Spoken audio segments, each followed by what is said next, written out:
Already যারা যুক্ত হয়ে গেছে তারা একটু কমেন্ট করে জানিয়ে দাও তো সাউন্ড ক্লিয়ার আছে কিনা।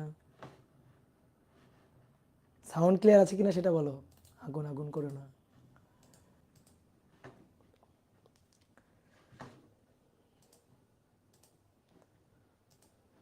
পরের দিন আমি একটা থিম সং নিয়ে ঢুকবো, বুঝছো? ওই যে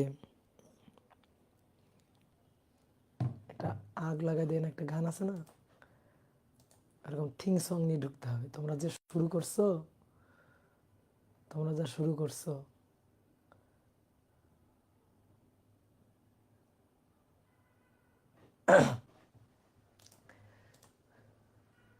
ওকে চলো শুরু করি।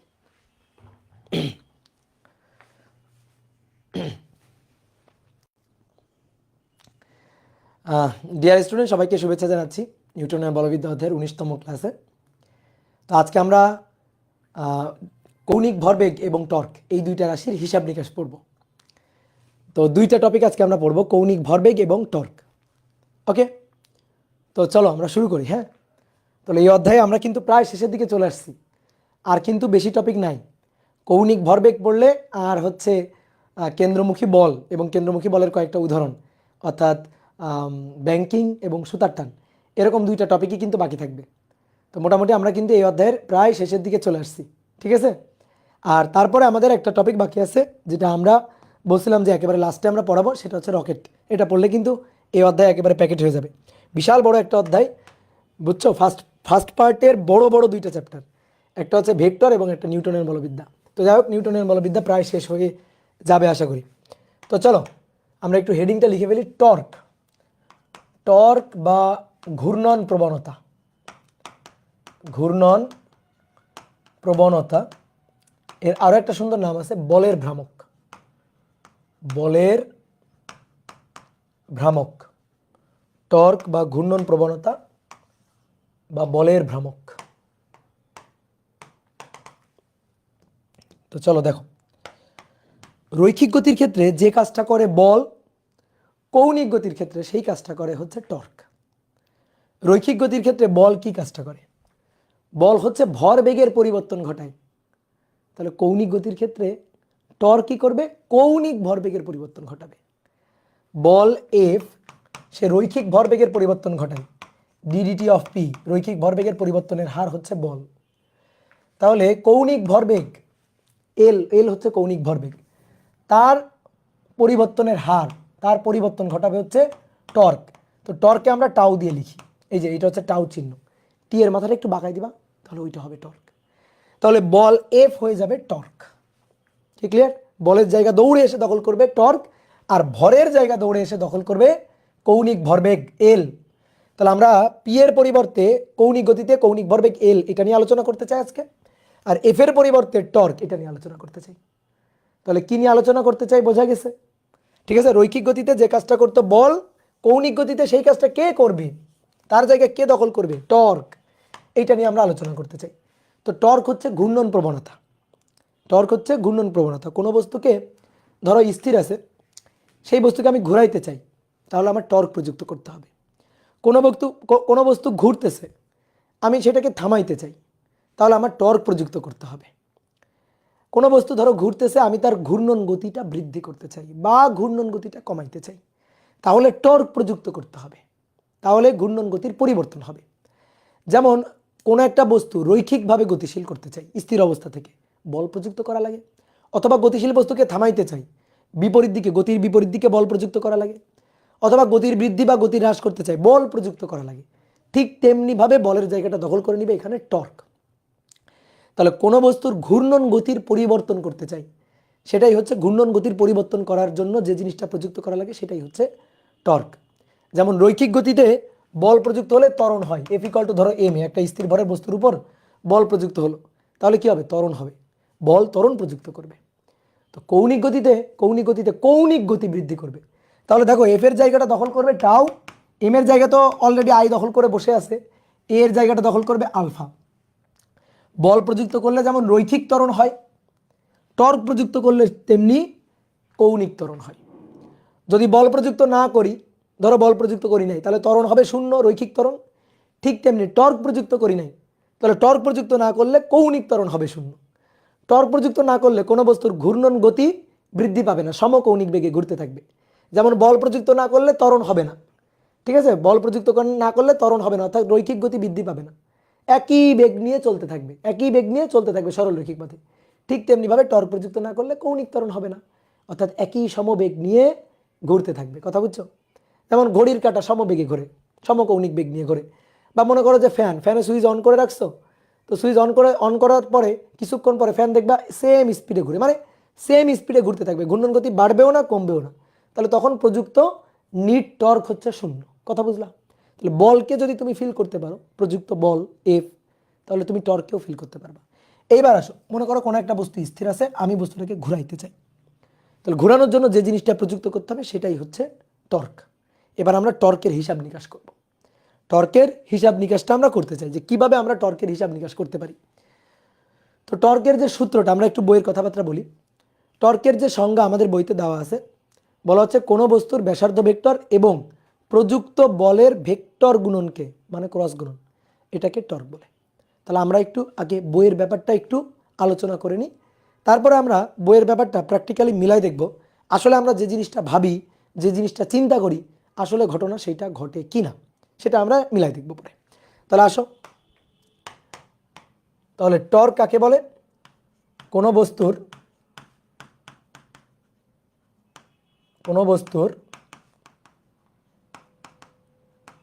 ব্যাসার্ধ ভেক্টর, কোনো বস্তুর ব্যাসার্ধ ভেক্টর এবং প্রযুক্ত বলের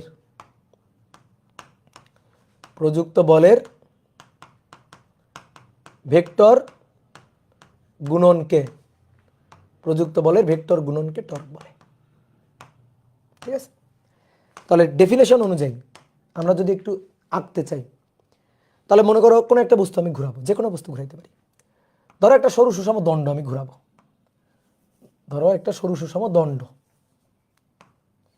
এটা হচ্ছে সরু সুষম একটা দণ্ড।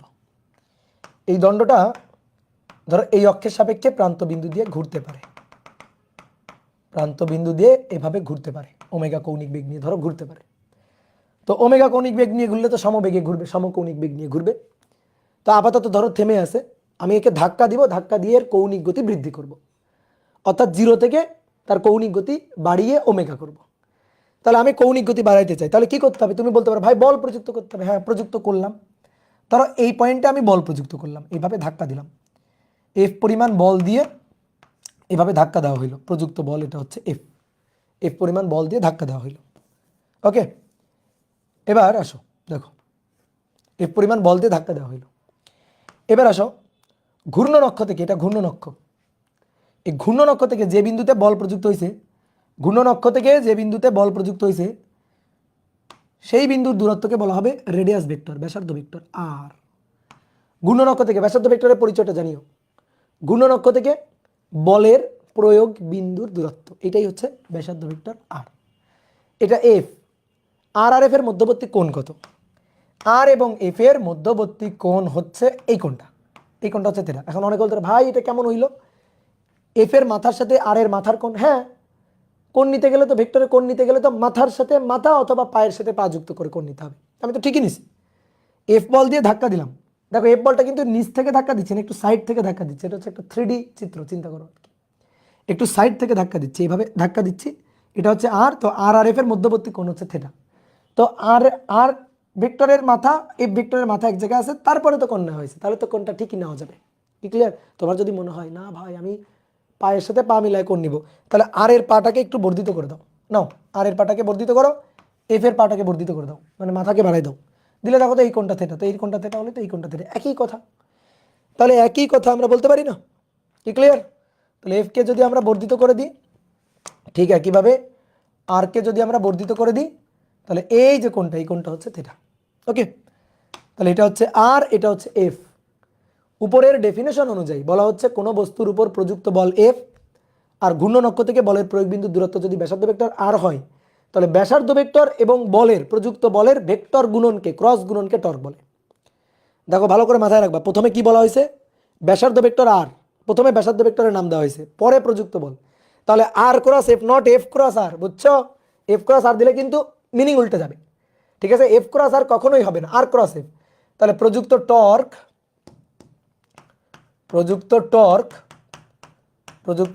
এটা হচ্ছে আর ক্রস এফ। প্রযুক্ত টর্ক কিন্তু ভেক্টর রাশি। কেন ভেক্টর রাশি? কারণ টর্ক হচ্ছে ক্রস গুণের মাধ্যমে পাওয়া যাচ্ছে। এই যে আর ক্রস এফ, ক্রস গুণ থেকে পাচ্ছি, এই কারণে টর্ক হচ্ছে ভেক্টর রাশি। আমরা টর্কের মানটা হিসাব করতে চাই, তাহলে এটা হচ্ছে সূত্র। এই যে এটা হচ্ছে সূত্র, ডেফিনেশন অনুযায়ী এটা হচ্ছে সূত্র। আমি যদি বলি টর্কের মান, জাস্ট মান, তাহলে টর্কের মান যদি হিসাব করি যে প্রযুক্ত টর্কের মান কত, কোনো বস্তুকে ঘুরাইতে গেলে যে জিনিসটা প্রযুক্ত করতে হয়, তাহলে টর্কের মান হচ্ছে আর এফ এবং তাদের মধ্যবর্তী কোণের সাইন থিটা। আর এফ এর মধ্যবর্তী কোণের সাইন থিটা। আর এর মান বসালাম, এফ এর মান বসালাম, তাদের মধ্যবর্তী কোণের সাইন থিটা, ক্রস গুণের যে নিয়ম, এইটা হচ্ছে তাদের মান, টর্কের মান আর কি। ওকে, এইবার আসো, এটা হচ্ছে বইয়ের কথাবার্তা। এবার আমরা একটু ফিল করি, কেন আর এফ সাইন থিটা আসলো, কেন কস থিটা আসলো না, কেন আর আসলো, কেন ঘূর্ণন প্রবণতাতে বল আসলো।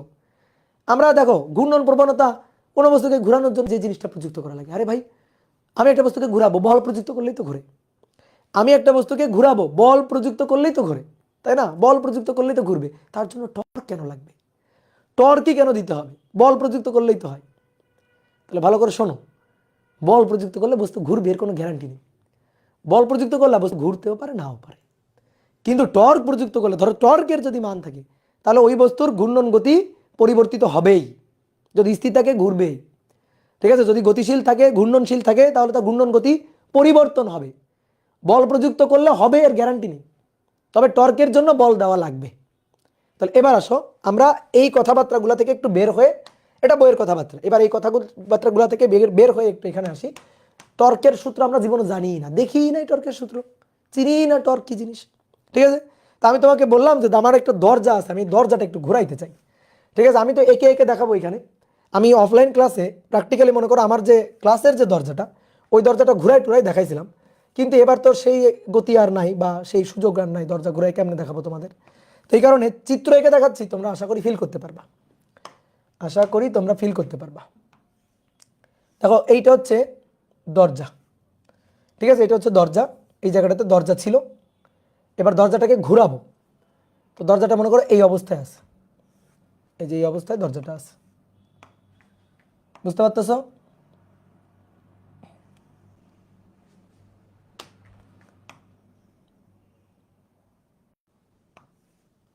এই অবস্থায় দরজাটা আছে। ওকে, এটা হচ্ছে ঘরের কর্নার, এই যে তোমার বাসার ঘরের কর্নার, এখানে দরজা। এইটা হচ্ছে দরজার হাতল, তাই না? এটা হচ্ছে দরজার হাতল। আর এইটা হচ্ছে দরজার ঘূর্ণন অক্ষ, এই যেটা হচ্ছে দরজার ঘূর্ণন অক্ষ। দরজা এই অক্ষের সাপেক্ষে ঘুরতে পারে, এইভাবে ঘুরতে পারে, ঠিক আছে? এটা হচ্ছে দরজার ঘূর্ণন অক্ষ। ওকে, এইবার আসো, আমি দরজাটাকে ঘুরাইতে চাই। তা আমি তোমাকে বললাম আমি দরজাটাকে ঘুরাইতে চাই, দরজাটা এখানে আসছে, আমি ঘুরাইতে চাই। ধরো এই দরজাটা বাইরে ভেতরে দুই সাইডে ঘুরতে পারে, ঠিক আছে? দুই সাইডে ঘুরতে পারে, ভেতরের দিকেও ঘুরতে পারে, বাইরের দিকেও ঘুরতে পারে, আমি দুই সাইডে ঘুরাইতে পারবো, ঠিক আছে?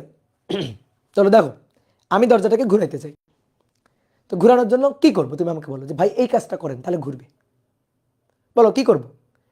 এই কাজটা করেন তাহলে ঘুরবে। তুমি কি বলবা? যে ভাই ধাক্কা দেন, বল দেন, অথবা টান দেন। না টর্ক না, টর্ক তুমি চেনো না, টর্কের কথা বলিও না, টর্ক তুমি চেনো না। তুমি স্বাভাবিকভাবে চিন্তা করো, তুমি আগের পৃষ্ঠা পড়ো নাই। তুমি বলবা ভাই ধাক্কা দেন, ঠেলা দেন, অথবা টান দেন, তাহলে দরজা ঘুরবে। এবার চিন্তা করো তো, আমি ঠেলা দিলাম বা টান দিলাম, ধরো এইখানে পয়েন্টে, এই পয়েন্টে ধরে ধাক্কা দিলাম, এই পয়েন্টে ধরে ভিতরের দিকে, যে ভেতরের দিকে ধরো বল দিয়ে ধাক্কা দিলাম, এফ বল দিয়ে ধাক্কা দিলাম, অথবা এফ বল দিয়ে এভাবে টানও দিতে পারি। তো আমি ধরো দিলাম। এবার মনে করো কেউ একজন 5 নিউটন বল দিয়ে বল প্রয়োগ করে ধাক্কা দিল, আর কেউ একজন মনে করো যে 50 নিউটন বল দিয়ে ধাক্কা দিল। বলো কে ভালো ঘুরাইতে পারবে? কে ভালো ঘুরাইতে পারবে? 5 নিউটন বল দিয়ে ধাক্কা দিল আর 50 নিউটন বল দিয়ে ধাক্কা দিল, কে ভালো ঘুরাইতে পারবে? কার জন্য বেশ ভালো ঘুরে যাবে? ঘূর্ণন গতি কার জন্য বেশি বৃদ্ধি পাবে? বলো।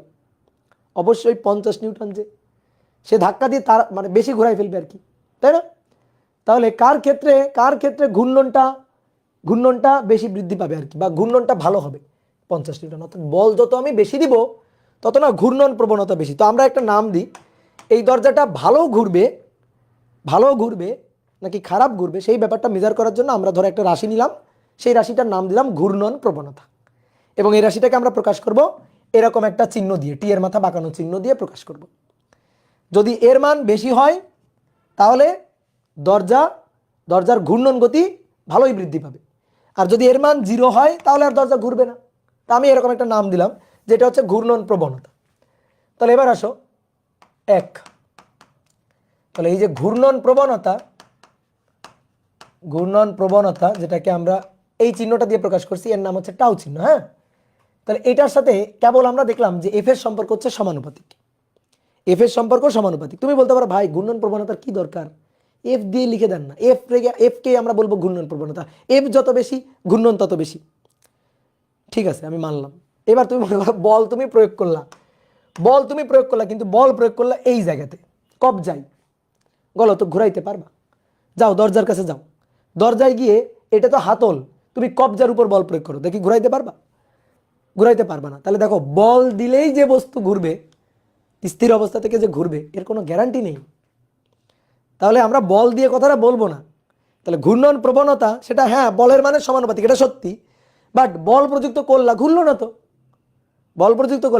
তো, এইখানে বল প্রযুক্ত করলে ঘুরবে? তাহলে জায়গা মতো বল প্রযুক্ত করতে হবে। তাহলে দেখো যে হ্যাঁ ঘূর্ণন প্রবণতা বলের সাথে সমানুপাতিক, এইটা একটা সম্পর্ক আমি পাইলাম।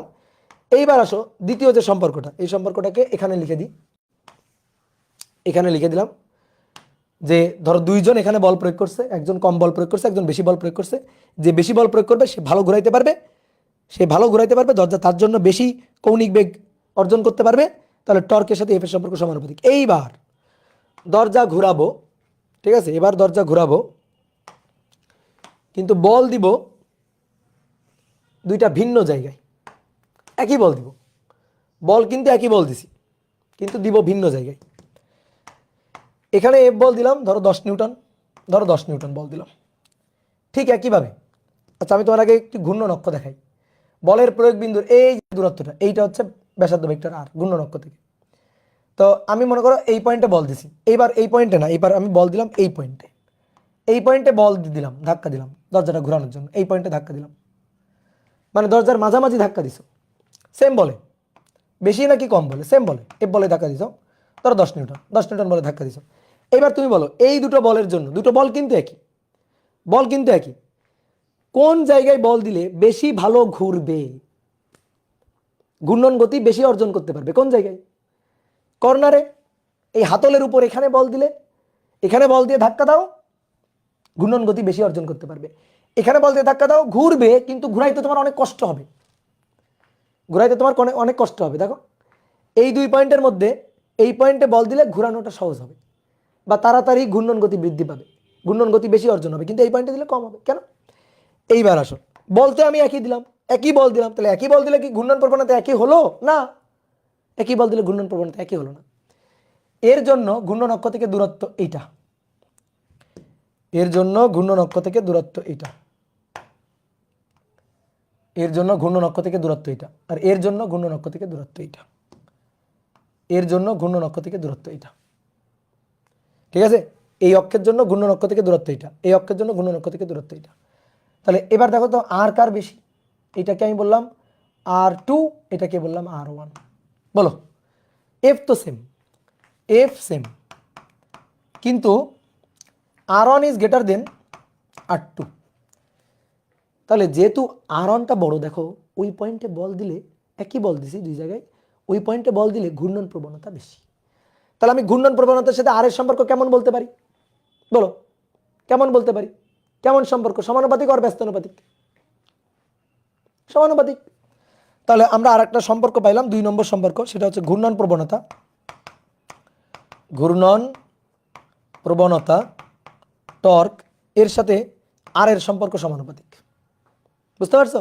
এর সাথে আর এর সম্পর্ক সমানুপাতিক। দরজা তৈরি করার যে কাঠ মিস্ত্রি দেখছো কোনোদিন? দরজার হাতল তৈরি করছে, এইখানে হাতল তৈরি করছে, দেখছো কোনোদিন? চিন্তা করো যদি এইখানে কেউ হাতল তৈরি করে, তুমি তো ওই মিস্ত্রির টাকা তো দিবাই না, উল্টা আরো ধরে মনে করো যে মার দিবা। বুঝতে পারছো?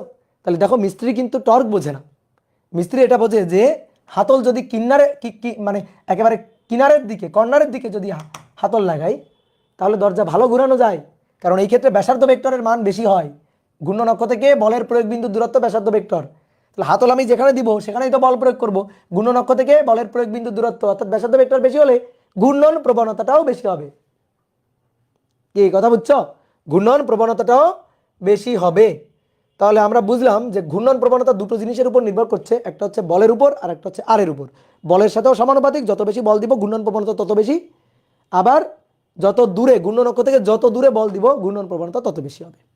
ওকে, এইবার আসো, বলও আমি দিলাম, ঠিক জায়গায় বল দিলাম, কিন্তু ঠিকভাবে দিলাম না। ঠিক আছে, তাহলে দেখি তো, শুধু কি আর ও এফ এর উপর নির্ভরশীল?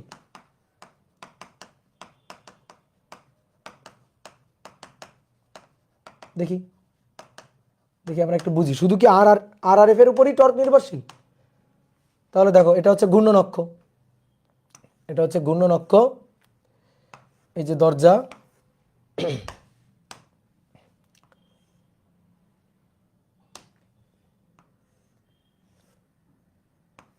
এবার ভালো করে বোঝো। তুমি বাসায় দরজা থাকলে চলে যাও, দরজার কাছে যাও, দৌড় দিয়ে দরজার কাছে চলে যাও। দরজার কাছে গিয়ে আমি যেভাবে বলতেছি সেভাবে বল প্রয়োগ করে দেখো, দরজা ঘুরাইতে পারলে তোমাকে 10 টাকা দিব। এই হচ্ছে হাতল, হাতলের উপরে বল দিবা, হাতলের উপরেই বল দিবা। ঠিক আছে, তাহলে দরজা আছে এখানে, হাতল এইখানেই বল দিবা। তো বলটা দিলা হচ্ছে এই যে ব্যাসার্ধ ভেক্টর, এটা ব্যাসার্ধ ভেক্টর আর এরই সমান্তরালে হাতলের উপর বল প্রয়োগ করলাম। এর সমান্তরালে হাতলের উপর বল প্রয়োগ করছো, এরই সমান্তরালে বল প্রয়োগ করছো। তো কত বল প্রয়োগ করছো? এফ বল প্রয়োগ করছো, বুঝলাম? এরই সমান্তরালে এফ বল প্রয়োগ করছো। অথবা অথবা এর ঠিক বিপরীত দিক থেকে,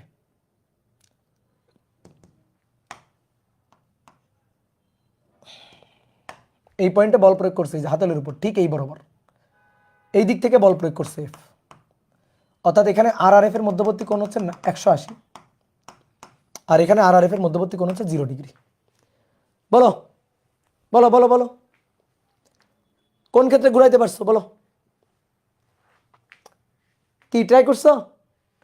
চিন্তা করো, এই যে দরজার হাতল, এই যে হাতল, হাতল ধরে এই দিকে ঠেলতেছো, এভাবে ঠেলতেছো, এভাবে দরজা ঠেলতেছো, ঘুরাইতে পারবা না।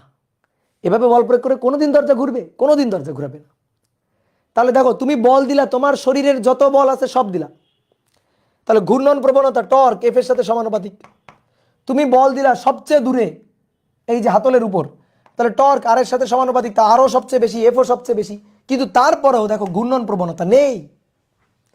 তাহলে শুধু আর এবং শুধু এফ এর উপর নির্ভরশীল না, তাহলে বল দিতে হবে, বল ঠিক জায়গাতে দিতে হবে এবং ঠিকভাবে দিতে হবে।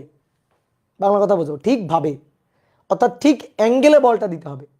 একটু কমন সেন্স খাটায় বলো তো, বলো একটু কমন সেন্স খাটায় বলো, যে কোনভাবে বল দিলে সবচেয়ে ভালো দরজা ঘোরা যাবে। তুমি দরজা খোলার সময় কেমনে দাও?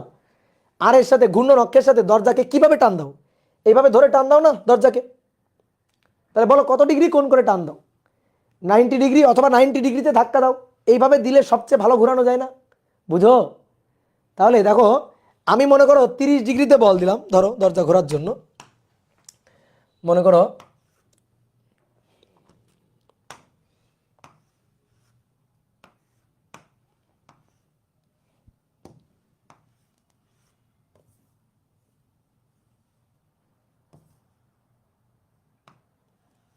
আমি দরজা ঘোরানোর জন্য, এই যে দরজা, এই দরজাটা ঘোরানোর জন্য আমি হাতলের উপরেই বল দিলাম, এই যে হাতল, তাহলে হাতলের উপর বল দিলে এইটা হচ্ছে ব্যাসার্ধ ভেক্টর আর,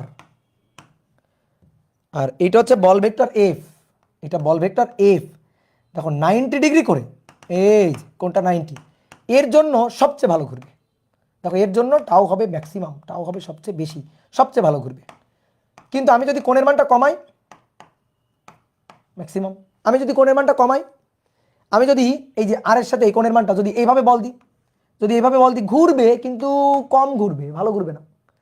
যদি এইভাবে বল দিই তাহলে আরেকটু ভালো ঘুরবে, এইভাবে বল দিলে আরও ভালো ঘুরবে, এইভাবে বল দিলে আরও ভালো ঘুরবে। 90 ডিগ্রিতে দিলে সবচেয়ে ভালো ঘুরবে, 90 ডিগ্রিতে ধাক্কা দিলে সবচেয়ে ভালো ঘুরবে। আবার যদি এই বরাবর আসি, এইভাবে যদি 100 মানে 90-র যদি বেশি 120 ডিগ্রি কোণে বল দিই তাহলে আবার কম ঘুরবে, 130 ডিগ্রিতে বল দিই তাহলে আরও কম ঘুরবে, 150-এ যদি বল দিই তাহলে আরও কম ঘুরবে, 90-তে যদি বল দিই তাহলে আর ঘুরবেই না। তাহলে একটা জিনিস খেয়াল করে দেখছো, যে দরজা ঘোরানোর জন্য বল দিচ্ছি আমি, দরজা ঘোরানোর জন্য আমি বল দিচ্ছি, তাহলে 0 ডিগ্রি থেকে কোণের মানটা বাড়াইতে বাড়াইতে 90 ডিগ্রির দিকে নিচ্ছি, টর্কটা বাড়ছে, টর্ক বাড়ছে বাড়ছে। আবার 90 থেকে যখন 180-র দিকে নিচ্ছি তখন আবার টর্ক কমছে। তাহলে 180 থেকে উল্টা আসি, 180 থেকে আবার যদি 90 ডিগ্রি থেকে আসি তাহলে টর্ক বাড়ছে, কি তাই না? তাহলে টর্ক সবচেয়ে বেশি হবে কার জন্য? 90 ডিগ্রির জন্য। 90-র বেশি হলেও কম, 90-র কম হলেও কম। বোঝো বোঝো কথা বোঝো। আর 0 ডিগ্রির জন্য, 0 ডিগ্রি আর 180-র জন্য একেবারে ঘুরবেই না। 0 ডিগ্রির জন্য ঘোরেনি, 180 ডিগ্রির জন্যও ঘোরেনি। বলো, ফিল করা যায় একেবারে 3D চিত্র, কোনো অ্যানিমেশন ভিডিও লাগবে না। ঠিক আছে, চালাক হয়ে গেছি ভাই, গুড, ভেরি গুড। তাহলে 90 ডিগ্রির জন্য সবচেয়ে ভালো ঘুরছে, 0 ডিগ্রির জন্য মোটেও করে নাই, 180-র জন্য মোটেও করে নাই। তাহলে আমি এখন কোণের সাথে টর্কের সম্পর্ক বলতে চাই, অ্যাঙ্গেলের সাথে, থেটার সাথে সম্পর্ক, থেটা এর সাথে ঘূর্ণন প্রবণতা টাও এর সম্পর্ক। বলো সম্পর্কটা কেমন হবে? কোণের সমানুপাতিক, থেটার সমানুপাতিক? ডাহা মিথ্যা কথা। কারণ থেটার সমানুপাতিক হলে তো ভাই 0 থেকে 90-তে বাড়ছে, 90 থেকে 180-তে আরও বাড়তো, তাহলে তো হলো না। তাহলে কি থেটার সমানুপাতিক না? তাহলে কি কস থেটার সমানুপাতিক? কস থেটার সমানুপাতিক এটা হচ্ছে ডাহা ডাহা মিথ্যা কথা। কারণ কস 0-র মান সবচেয়ে বেশি, কিন্তু আমার 0-র জন্য টর্ক শূন্য, এই ক্ষেত্রে টর্ক একেবারে শূন্য, এই ক্ষেত্রে 180 টর্ক একেবারে শূন্য। তাহলে কার সমানুপাতিক? ইয়েস, সাইন থেটার সমানুপাতিক। মিলাই দেখো, সাইন 0 0, সাইন 0 0, সাইন 180-র জন্য 0, টর্ক 0, আর সাইন 90-র জন্য সবচেয়ে বেশি। তাহলে কোণের মান 90 হলে সবচেয়ে বেশি, তাহলে অবশ্যই সাইনের সমানুপাতিক, কারণ সাইন 90-র মানই 1 সবচেয়ে বেশি। তাহলে এইটা হচ্ছে থেটার সাথে সম্পর্ক। তাহলে আমরা 3টা সম্পর্ক পাইলাম, টর্কের সাথে এফ এর সম্পর্ক সমানুপাতিক, টর্কের সাথে আর এর সম্পর্ক সমানুপাতিক, টর্কের সাথে সাইন থেটার সম্পর্ক সমানুপাতিক। তাহলে শুধু বল দিলে হবে না, বল ঠিক জায়গায় দিতে হবে এবং ঠিক অ্যাঙ্গেলে দিতে হবে। তাহলেই আমি কোনো বস্তুকে মানে অঘূর্ণনশীল অবস্থা থেকে ঘূর্ণনশীল অবস্থায় নিতে পারবো, বা ঘূর্ণন গতি কমাইতে বা বাড়াইতে পারবো। বলো ক্রিস্টাল ক্লিয়ার কিনা কনসেপ্ট? বলো বলো বলো। তাহলে এই আলোচনা থেকে আমরা কি এটা বলতে পারি না যে টর্ক সমানুপাতিক আর এফ এবং সাইন থেটা?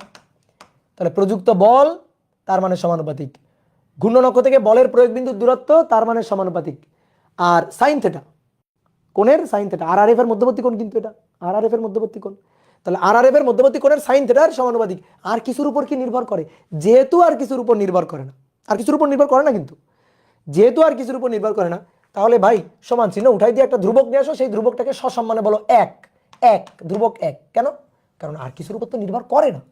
যদি আর কিছুর উপর নির্ভর করতো তাহলে আমরা একটা ধ্রুবক টুবক নিতাম, মাধ্যমের উপর নির্ভর করলে একটা ধ্রুবক নিতাম, বা অন্য কিছুর উপর নির্ভর করলে একটা ধ্রুবক টুবক নিতাম। নেই, তাহলে ওকে ঠিক আছে। আর এফ সাইন থেটা, এইটাই হচ্ছে টর্কের সূত্র। একেবারে ফিল করে মাটি থেকে উঠাই নিয়ে আসছি এই সূত্র, বুঝছো?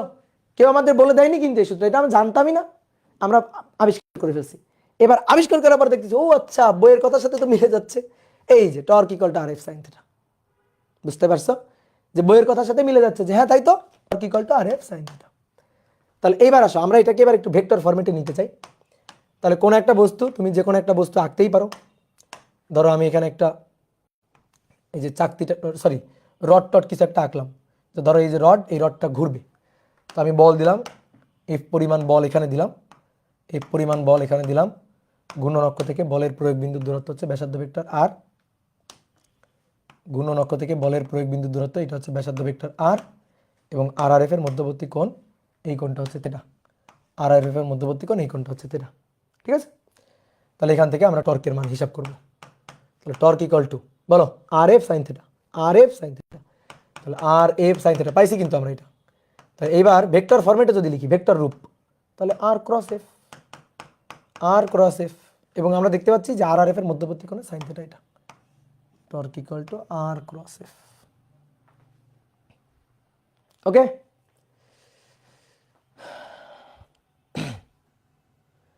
প্রান্তে জড়তা বেশি, ঘুরানো কঠিন বলছিলেন, একে ধরে এখন মার দিব আমি। দেখো ঘূর্ণন, ঘূর্ণন অক্ষ এটা, ঘূর্ণন অক্ষ এইটা, এবার এবার ঘূর্ণন অক্ষ এইটা, এই বিন্দুতে ধরে ঘুরানো, ধরে ঘুরানো কঠিন। ঠিক আছে, জড়তার ভ্রামক বেশি। কিন্তু এবার হচ্ছে কি জিনিসটা, এটা অক্ষ আছে, এটা অক্ষ আছে, এবার আমি এটাকে ঘুরাবো, আমি বল দিয়ে ঘুরাবো, কৌণিক গতি বাড়াবো। তাহলে কোন বিন্দুতে বল দিয়ে ঘুরানো সহজ? ব্যাপারটা দুইটা আলাদা জিনিস, দুইটা আলাদা জিনিস। আমি টর্ক প্রযুক্ত করব, এরপরে তার জড়তার ভ্রামক বেশি হলে কৌণিক গতি কম বৃদ্ধি পাবে, মানে ত্বরণ কম হবে, কৌণিক ত্বরণ কম হবে। বুঝতে পারছো? কৌণিক ত্বরণ কম হবে। আসবো আমরা এক এক করে আসবো, ধৈর্য ধরো, আসতেছি। এইবার আসো, টর্কের তো সূত্র পাইলাম। এবার তোমার মনে হইতে পারে ভাই তাহলে টর্কের ডিরেকশনটা দেখান, যেহেতু ভেক্টর ফরম্যাটে লিখছেন torque equal to R cross F. এস, তাহলে এটা আর, এটা এফ, তাহলে আর ক্রস এফ ডিরেকশনটা কোন দিকে? দেখো, এটা আর, এটা এফ, এটা এফ, এই কোণটা থেটা, মানে আর ক্রস এফ দিলে এই কোণটা থেটা, তাই না? এটা আর, এটা এফ, তাহলে আর ক্রস এফ, আর ক্রস এফ উপরের দিকে, আর ক্রস এফ উপরের দিকে। ঠিক আছে, এটা কিন্তু 3D চিত্র আর কি। তাহলে আর ক্রস এফ কোন দিকে? উপরের দিকে। তাহলে এর জন্য টর্কের ডিরেকশনটা হবে উপরের দিকে, এর জন্য টর্কের ডিরেকশনটা হবে কোন দিকে? উপরের দিকে। এই যে টর্কে কিন্তু উপরের দিকে। এবার আসো, টর্কের ডিরেকশন আমরা বহুত জায়গায় দেখাইতে পারবো, টর্কের ডিরেকশন আরো বহুত জায়গায় দেখাইতে পারবো। ধরো মনে করো একটা বিন্দু ভরের কোন একটা বস্তু, ধরো একটা বিন্দু ভরের বস্তু ঘুরছে, একটা বিন্দু ভরের বস্তু ঘুরছে। ধরো এটা একটা, এই যে সরু একটা লাঠি দিয়ে একটা বিন্দু ভরের বস্তু এখানে যুক্ত করা আছে, একটা সরু লাঠি, খুবই নগণ্য ভরের লাঠি দিয়ে একটা বস্তুকে এভাবে যুক্ত করা আছে। আমি কি করলাম, এই বস্তুটার উপরে স্পর্শক বরাবর বল দিলাম, এভাবে স্পর্শক বরাবর বল প্রযুক্ত করলাম, দিলাম ধাক্কা। তো স্পর্শক বরাবর বল প্রযুক্ত করলে বস্তুটা ঘুরবে, এই বল প্রযুক্ত করলাম, অঘূর্ণনশীল ছিল, ধরো এইভাবে ধাক্কা দিলাম। এটা হচ্ছে ব্যাসার্ধ ভেক্টর আর, এই যে এটা হচ্ছে ব্যাসার্ধ ভেক্টর আর। তাহলে এটা ব্যাসার্ধ ভেক্টর আর, এটাকে বর্ধিত করে দিলাম ব্যাসার্ধ ভেক্টর আর, এটা আর, আর এই কোণটা থেটা, এই কোণটা থেটা। তাহলে আর ক্রস এফ, দেখো আর ক্রস এফ কোন দিকে? আর ক্রস এফ উপরের দিকে। তাহলে টর্ক কোন দিকে? উপরের দিকে। এই যে টর্ক হচ্ছে উপরের দিক বরাবর, টর্ক উপরের দিকে। ডান হাতি থাম্ব রুল, ঠিক আছে, রাইট হ্যান্ড থাম্ব রুল, ডান হাতি স্ক্রু নিয়ম। কি ক্লিয়ার? যে আর ক্রস এফ কোন দিক? আর ক্রস এফ হচ্ছে উপরের দিক। ওকে, ক্লিয়ার? বোঝা গেছে? বোঝা গেছে? এবার অনেকের কাছে মনে হইতে পারে ভাই টর্কের ডিরেকশন আর ক্রস এফ মানলাম, এফ ক্রস আর না কেন? কেন এফ ক্রস আর না? এফ ক্রস আর দিলে হবে না কেন? এফ ক্রস আর দিলে বাস্তবে মিলবে না। এফ ক্রস আর দিলে আমি টর্ক পাবো না, টর্কের উল্টাটা পাবো। ওটা টর্ক বলবে না, ওটা উল্টাটা হয়ে যাবে, টর্কের উল্টাটা। কারণ টর্কের ঠিকঠাক দিক পাওয়া যাবে আর ক্রস এফ নিয়ে, আমি তোমাকে প্র্যাকটিক্যালি দেখাবো। ঠিক আছে, টর্কের ঠিকঠাক দিক তুমি পাবা আর ক্রস এফ নিয়ে, এফ ক্রস আর নিয়ে পাওয়া যাবে না। ঠিক আছে, তো তুমি দেখো, খেয়াল করো, দেখো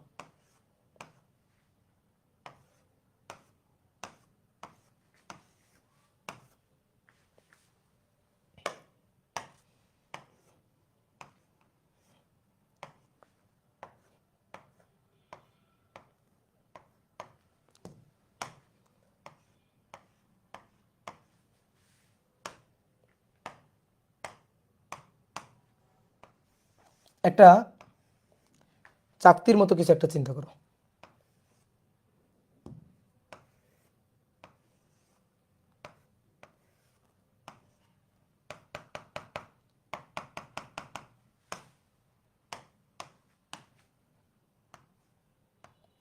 এই যে এই জিনিসটা, ঠিক আছে, এরকম এটা ঘুরতে পারে, ঠিক আছে, এটা ঘুরতে পারে।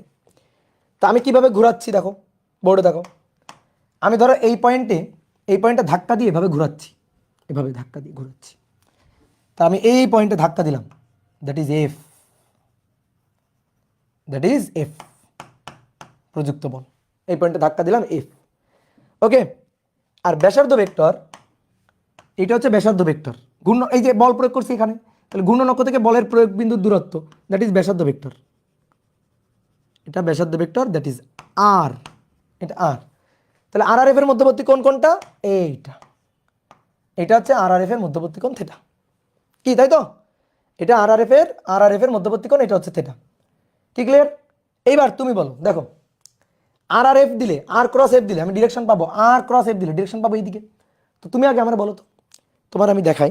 এই যে দেখো, এইটা এইভাবে আছে, আমি এইভাবে ধাক্কা দিব, এইভাবে ধাক্কা দিলে দেখো তো এটা কোন দিকে ঘুরতেছে। এই যে এভাবে ধাক্কা দিলে, এইভাবে ধাক্কা দিলাম, কোন দিকে ঘুরতেছে, এইভাবে ঘুরতেছে। এইভাবে ঘুরলে এই দেখো, এইভাবে যদি ঘোরে তাহলে ডিরেকশন কোন দিকে, উপরের দিকে। বা তুমি মনে করো যে একটা বোতলের মুখ, একটা পানির বোতলের মুখ এভাবে ঘোরাও, এইভাবে ঘোরাও, এইভাবে ঘুরাইলে উপরের দিকে উঠে আসবে না? পানির বোতলের মুখ যদি এভাবে ঘুরায় কোন দিকে উঠে আসবে দেখো তো। এই যে পানির বোতল মুখটা এভাবে ঘুরাবো, ঘুরাইলে দেখো তো কোন দিকে ঘুরে উঠে আসলো, এই যে উপরে উঠে আসলো। ডিরেকশনটা কোন দিকে, উপরের দিকে। তাহলে কোন দিকে উপরে উঠে আসলো, উপরের দিকে, উপরের দিকে উঠে আসলো, তাই না?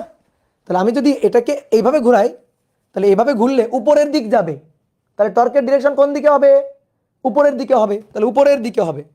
তাহলে আমি যদি এটাকে এভাবে ঘোরাই, এইভাবে যদি ঘুরাই, এভাবে যদি ঘুরাই, তাহলে উপরের দিকে যাবে, অর্থাৎ টর্ক উপরের দিকে হবে, টর্ক হবে উপরের দিকে। দেখি এবার আর ক্রস এফ দিয়ে সত্যি কথা পাওয়া যায় নাকি এফ ক্রস আর দিয়ে সত্যি কথা পাওয়া যায়, দেখি আসো। তাহলে টর্ক এফ ক্রস আর লিখলাম, ধরো লিখলাম, খুশি, লিখলাম যে এফ ক্রস আর দিয়ে দেখি তো টর্কের সত্যি ডিরেকশন পাওয়া যায় কিনা। প্র্যাকটিক্যালি আমরা ডিরেকশন কোনটা দেখছি, প্র্যাকটিক্যালি করে দেখলাম কেবল, আমরা কিন্তু ক্রস গুণ ডান হাত নিয়ম টিয়ম ঘুরাইনি। প্র্যাকটিক্যালি দেখলাম যে কোনো স্ক্রু যদি এইভাবে ঘোরে, এইভাবে যদি পানির পটের মুখ ঘোরে, স্ক্রু ঘোরে, তাহলে কোন দিকে যাবে, উপরের দিকে, তাহলে টর্ক হবে উপরের দিকে। এটা আমরা প্র্যাকটিক্যালি দেখলাম। এইবার সূত্র দিয়ে দেখব, দেখি সূত্র এফ ক্রস আর কি বলে।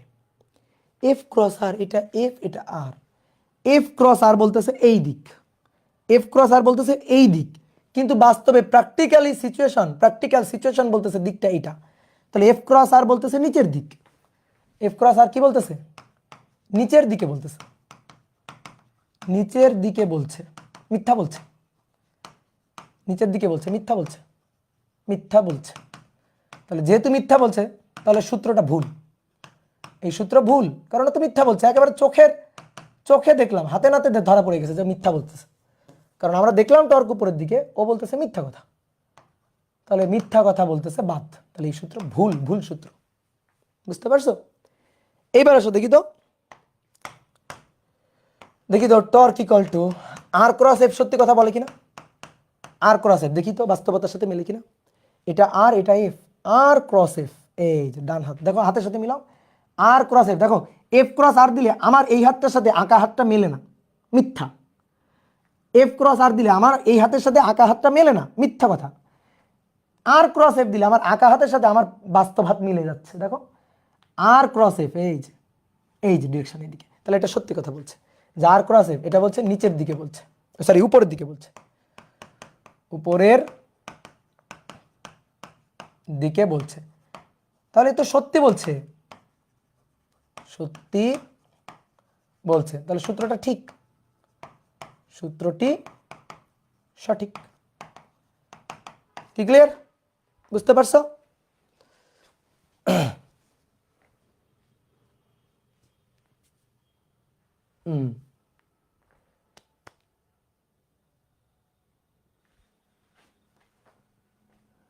অপূর্ব ড্রয়িং কেয়ার, হ্যাঁ ভর্তি হয়ে যাও, অপূর্ব ড্রয়িং কেয়ারে ভর্তি চলছে, এডিসি ভর্তি চলছে, দ্রুত ভর্তি হয়ে যাও, দ্রুত ভর্তি হয়ে যাও। এবার আসো, তাহলে টর্কের মোটামুটি সূত্র টুত্র হয়ে গেল, আমরা টর্কের ডিরেকশনও পেয়ে গেলাম, ঠিক আছে? তাহলে চলো এবার এবার আমরা একটা সূত্র প্রমাণ করব। কোন সূত্রটা প্রমাণ করব? দেখো F equal to M A, তাহলে এফ এর জায়গা দখল করবে টাউ, এম এর জায়গা আই, এর জায়গা আলফা, তাহলে torque equal to I alpha, এটা প্রমাণ করব। তাহলে tau equal to I alpha প্রমাণ, ঠিক আছে? তো ধরো একটা বস্তু, যে কোনো একটা বস্তু ধরতে পারো, ধরো একটা পুরুত্ব বিশিষ্ট চাকতি, একটা পুরুত্ব বিশিষ্ট চাকতি ধরলাম, ধরো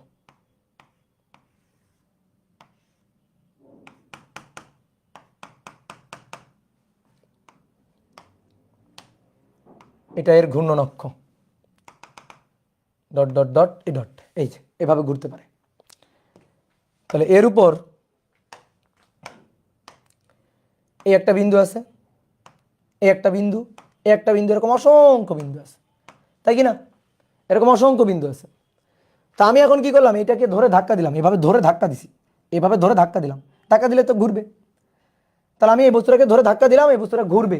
আমি এখন টর্ক হিসাব করতে চাই, লব্ধি টর্ক হিসাব করতে চাই যে এই বস্তুর উপর প্রযুক্ত টর্ক কত। তো এই বস্তুটা অসংখ্য অসংখ্য অসংখ্য অসংখ্য ভরের সমষ্টি না, অসংখ্য ভরের সমষ্টি না, এরকম অসংখ্য ভর বিন্দু আছে না এখানে। তাহলে অনেকগুলো ভর বিন্দু আছে। এইটার নাম দিলাম M1, এইটার নাম দিলাম M2, এই ভরটার নাম দিলাম M3, এই ভরটার নাম দিলাম M4, এই ভরটার নাম দিলাম Mn dot dot dot Mn। তাহলে দেখো এ ঘূর্ণন অক্ষ থেকে R1 দূরত্বে আছে, এ আছে R2 দূরত্বে, এক একটা এক এক দূরত্বে, এ আছে R3 দূরত্বে, এ আছে R4 দূরত্বে, এ আছে Rn দূরত্বে, এরকম এক একটা পয়েন্ট এক একটা দূরত্বে আছে। তা আমি এই বস্তুটাকে ঘুরাইতে চাই, এই বস্তুটাকে আমি ঘুরাইতে চাই, ধরো স্থির অবস্থায় আছে, আমি ঘুরাইতে চাই, বল দিলাম, বল দিলে ঘুরবে। তা আমি বল প্রযুক্ত করলাম, প্রযুক্ত বল F, প্রযুক্ত বল F, F বল প্রযুক্ত করলাম। তো F বল প্রযুক্ত করে আমি এখন এই টর্কটা হিসাব করতে চাই। তাহলে সবাই একটু বোর্ডে থাকো তো ভাই, বোর্ডে থাকো, দেখো তো এ তো সবাই ঘুরবে। তাহলে এখন আমি চাই সবার টর্ক হিসাব করতে। তাহলে সবার টর্ক, এই টর্ক হবে τ1 প্লাস τ2 প্লাস τ3, সবার টর্কের যোগফল, তাই না? বলো সবার টর্কের যোগফল হবে না? কিন্তু আমার একটা কথা আছে, কথা হচ্ছে টর্ক তো ভেক্টর রাশি, তো এরকম যোগ করলে হবে? বলো তো এরকম যোগ করলে হবে? টর্ক তো ভেক্টর রাশি, এরকম যোগ করলে কি হওয়া উচিত? ভেক্টর যোগ করতে হবে না? তা ভেক্টর যোগ তো করতে হবে, কিন্তু আমি স্কেলার এইভাবে যোগ করব, আমার ইচ্ছা, ঠিক আছে, আমার ইচ্ছা। তাহলে আমি এভাবে যোগ করব, দেখি কি সমস্যা হয়। τ1 plus τ2 τ3 dot dot dot dot dot dot τn dot dot dot dot τn। তাহলে এখন দেখো, প্রথমে আসো M1 এর জন্য টর্ক। তাহলে M1 কণাটার কথা চিন্তা করো, এই যে M1 কণাটা, এই কণাটার কথা চিন্তা করো। তাহলে এই কণাটা দেখো একটা বৃত্তার পথে ঘুরবে, কিন্তু এই যে এই কণাটা এরকম একটা বৃত্তার পথে ঘুরবে। আমি শুধু এই M1 ভরের কণাটাকে নিয়ে আসলাম, যার ব্যাসার্ধ কত? ব্যাসার্ধ R1, ঠিক আছে, ব্যাসার্ধ R1, এর জন্য টর্ক হিসাব করব। তাহলে এর জন্য τ1, এর জন্য τ1, τ equal to torque equal to একটু আগে আমরা দেখলাম R1 F1 sine theta 1, sine 90 degree. কীভাবে সাইন 90 ডিগ্রি? কীভাবে 90 ডিগ্রি? কারণ এর যে ত্বরণটা, আচ্ছা বলের জন্যই তো ত্বরণ, তাই না? বলের জন্য ত্বরণ। তো এর যে ট্যানজেনশিয়াল ত্বরণ, ট্যানজেনশিয়াল এক্সেলারেশন, বলো তো কোন দিকে, মনে আছে কিনা? ট্যানজেনশিয়াল এক্সেলারেশন, নট সেন্টিপিটাল এক্সেলারেশন, কেন্দ্রমুখী না, ট্যানজেনশিয়াল। কোন দিক বরাবর? এই যে স্পর্শক বরাবর, মনে পড়ে? স্পর্শক বরাবর না? বলো স্পর্শক বরাবর কিনা? এই বস্তুটা যদি ঘুরতে থাকে তাহলে তার ট্যানজেনশিয়াল এক্সেলারেশন এই বরাবর কিনা? তাহলে এই বরাবর এটি, মনে পড়ে? এটি ট্যানজেনশিয়াল এক্সেলারেশন। তাহলে এই এটি এর জন্যই তো F, F equal to M A. তাহলে F equal to M A, এটার জন্যই তো এফ। তাহলে এফ এটা equal to M A T, বুঝলা কিনা? ওকে, তাহলে মধ্যবর্তী কোণ কত বলো তো? এই কোণটা কত? এই কোণ কত? 90 ডিগ্রি, অবভিয়াসলি 90 ডিগ্রি। স্পর্শকের সাথে ব্যাসার্ধের কোণ কত হয়? 90 ডিগ্রি। তাহলে এই যে এফ, এই আর এবং এফ এর মধ্যবর্তী কোণ, এফ এর ডিরেকশন, এম এর তো কোনো ডিরেকশন হয় না, তাহলে এফ এর ডিরেকশন হচ্ছে এ এর ডিরেকশনের দিকে। তো এই এ কোণ এ, এটা কি কেন্দ্রমুখী ত্বরণ? না, এটা ট্যানজেনশিয়াল এক্সেলারেশন, স্পর্শক বরাবর থাকবে। তাহলে স্পর্শক বরাবর ত্বরণ, তার জন্য বল এফ ইকুয়াল টু এম এ। সেই এফ এর সাথে, মানে এ এর সাথে যেহেতু আর এর কোণ 90 ডিগ্রি, ট্যানজেনশিয়াল এক্সেলারেশন ব্যাসার্ধের সাথে 90 ডিগ্রি কোণে থাকবে, সুতরাং এফ এর সাথেও তো আর এর কোণ 90 ডিগ্রি, তাই তো? এফ এর সাথেও তো 90 ডিগ্রি। ভাই এটা কি সেন্টিপিটাল ফোর্স? না না না, এটা সেন্টিপিটাল ফোর্স না, এটা স্পর্শক বরাবর। সেন্টিপিটাল ফোর্স কাজ করে, কেন্দ্রমুখী বল কাজ করে, কেন্দ্রমুখী ত্বরণ কাজ করে কেন্দ্র বরাবর, কেন্দ্রের দিক বরাবর, কেন্দ্রের দিক বরাবর। কেন্দ্রের দিকের ওই বলের জন্য কোনো টর্ক হয় না। কেন টর্ক হয় না? যদি কেউ বলে ভাই কেন্দ্রের দিকে বলের জন্য কোনো টর্ক হবে না, কেমনে হবে? এইটা আর, এই যে এটা আর, আর কেন্দ্রের দিকে যে বল সেটা হচ্ছে এফসি। তাহলে আর এফসি এর মধ্যবর্তী কোণ কত ডিগ্রি? 90 ডিগ্রি। এর জন্য কোনো টর্ক হবে? বলো, সরি 90 বলতেছি, 0 ডিগ্রি। এর জন্য কোনো টর্ক হবে? বলো কোনো টর্ক হবে?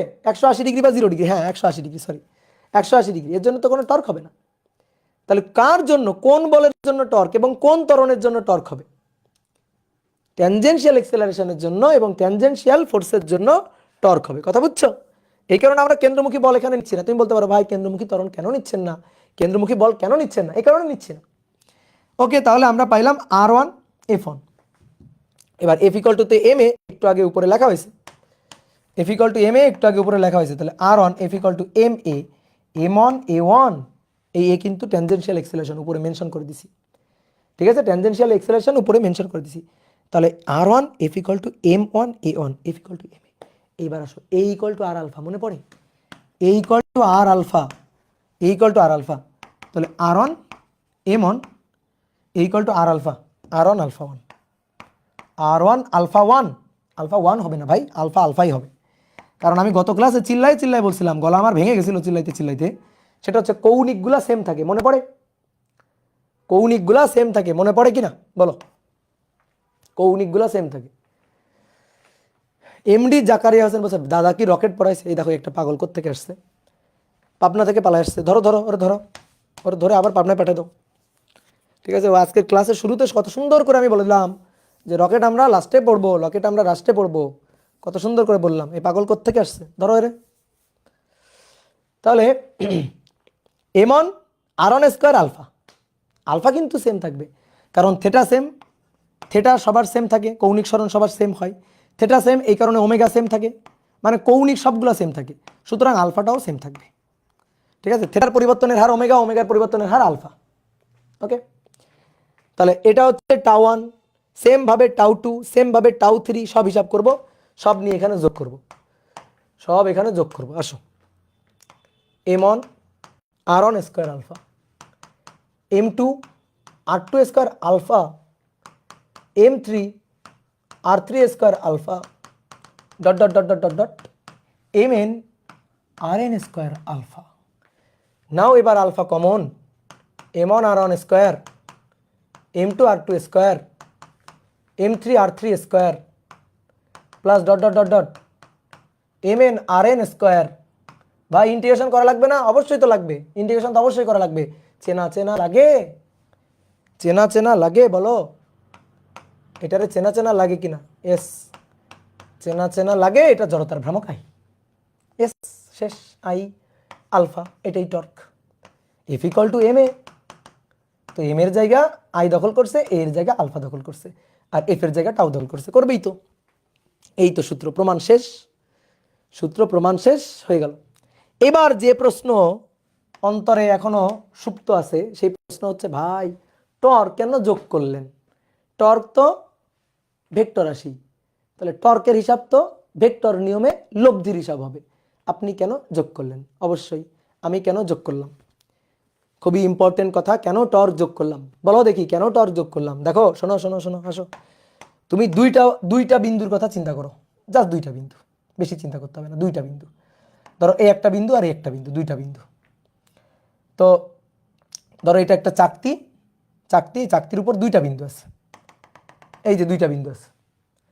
তাহলে একটা জিনিস খেয়াল করে দেখো তো, এই বিন্দুটা এই দিকে ঘুরবে, এই বিন্দুটা এই দিকে ঘুরবে, তাই না?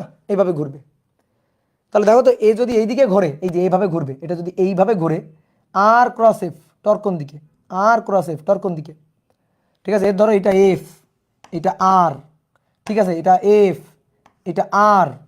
তাহলে আমি যদি এদের জন্য টর্ক হিসাব করি, তাহলে টর্ক কোন দিকে পাবো? এর জন্য টর্ক উপরের দিকে, তাহলে টাউ ওয়ান উপরের দিক, এর জন্য টর্ক উপরের দিকে, টাউ টু উপরের দিক, বাকিটার জন্য টর্ক, সবাই একদিকে ঘুরছে, সবাই একই দিকে, সবাই একই দিকে, সবাই একই দিকে। Tau one, tau two, tau three, tau four, tau five, সবাই একই দিকে, সবাই উপরের দিকে, এই যে সব টর্ক উপরের দিকে, সব টর্ক উপরের দিকে। তাহলে লব্ধির টর্ক কত হবে?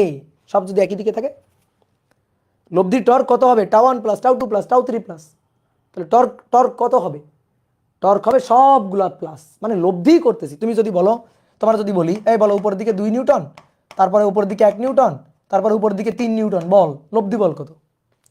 তুমি কি বলবা? ভাই 1 যোগ 2 3 যোগ 3 6। তো 6 কেমনে বের করলা? যোগ করে। তো কেমন যোগ করছো? তুমি কি স্কেলার যোগ করছো? না, লব্ধি করছো, কারণ এদের মধ্যবর্তী কোণ 0 ডিগ্রি, এই কারণে সরাসরি যোগ করে দিলেই তো লব্ধি। তো সেই কাজটাই করছি তো। তাহলে এই যোগ করা কিন্তু জায়েজ আছে, এই যোগ করা কিন্তু ভুল কিছু করি নাই। বলো ভুল কিছু করছি? না। কি ক্লিয়ার?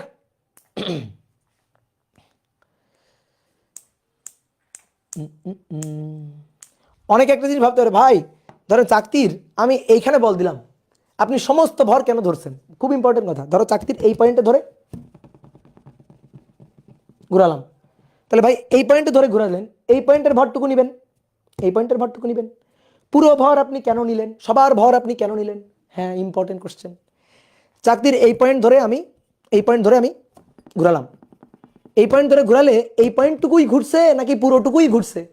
বলো বলো, এই পয়েন্টটুকুই ঘুরছে নাকি পুরোটুকুই ঘুরছে? বলো, পুরোটুকুই ঘুরছে। তাহলে পুরোটুকু ঘুরলে পুরোটুকুর জন্য নিব না? তাহলে আমি আসলে এই পয়েন্টে ধরে বল প্রয়োগ করলেও, আমি আসলে এই পয়েন্টে ধরে বল প্রয়োগ করলেও আমি আসলে পুরো চাকতির উপরেই বল প্রয়োগ করছি। ঠিক আছে, পুরো চাকতির উপরেই বল প্রয়োগ করছি, এটাই হচ্ছে কথা। কি ক্লিয়ার? এই পয়েন্টে ধরে বল প্রয়োগ করছি মানে এইটুকুর উপরে বল প্রয়োগ করছি এমন না, পুরোটার উপরেই বল প্রয়োগ করছি। এই যে ফ্যানের যে মোটর থাকে না, ওই মোটরের সাথে এরকম পাখা থাকে, তো পাখা যখন ঘুরায় তখন পাখার কি একটা অংশ, মানে এই জাস্ট এই অংশটা ধরে বল প্রয়োগ করলে এমন না, পুরোটাকেই ঘুরাচ্ছে, পুরোটার উপরেই কিন্তু বল প্রযুক্ত হচ্ছে, এইভাবে ঘুরাচ্ছে, পুরোটাকে এইভাবে ঘুরাচ্ছে। ঠিক আছে, এই এবার আসলে আমরা একটা জিনিস হিসাব করবো, সেটা হচ্ছে দ্বন্দ্ব বা টর্ক। মানে টর্ক তো হিসাব করলাম, দ্বন্দ্ব বা যুগল বা কাপল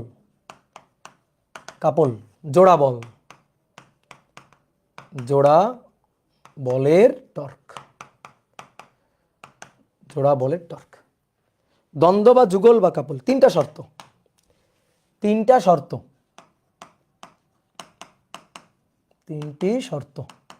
কি শর্ত? এক, দুটি সমমানের দুই পরস্পরের সমান্তরাল, এবং তিন, বিপরীতমুখী ক্রিয়ারত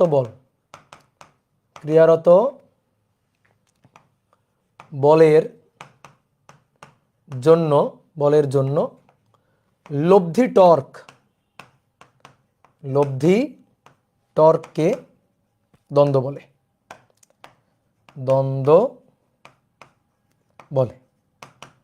দ্বন্দ্ব বা যুগল বলে। ঠিক আছে, তাহলে কয়টা শর্ত? তিনটা শর্ত। কি কি? দুইটা সমমানের বল হবে, পরস্পরের সমান্তরালে ক্রিয়ারত থাকবে, এবং পরস্পরের বিপরীতমুখী হয়ে প্রযুক্ত হবে, পরস্পরের ঠিক বিপরীতমুখী থাকবে। তাহলে যে লব্ধি টর্ক প্রযুক্ত হবে সেটাকেই বলা হবে দ্বন্দ্ব। তাহলে যে লব্ধি টর্কটা প্রযুক্ত হবে সেটাকেই বলা হবে দ্বন্দ্ব। তাহলে আসো দেখি দ্বন্দ্বের হিসাব নিকাশ করব। আসো, মনে করো এটা একটা চাকতি, এই চাকতিটা এই অক্ষের সাপেক্ষে ঘুরতে পারে, এই অক্ষের সাপেক্ষে ঘুরতে পারে চাকতিটা। তো আমি এখন এই চাকতির উপর বল দিব, বুঝছো?